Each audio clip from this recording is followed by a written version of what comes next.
Hello everyone, in this video I'm going to show you how to permanently delete files from Google Drive trash.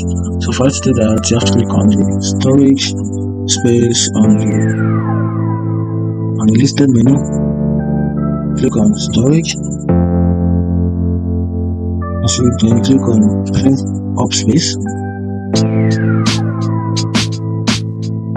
Once you do that, then you click on files for trash.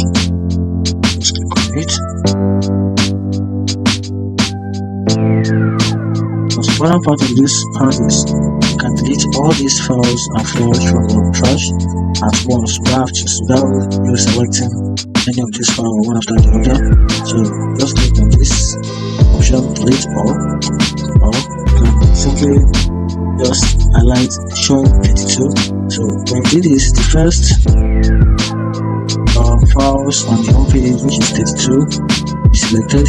So this might end up not deleting all the files. So just check this and use this option, which is delete all.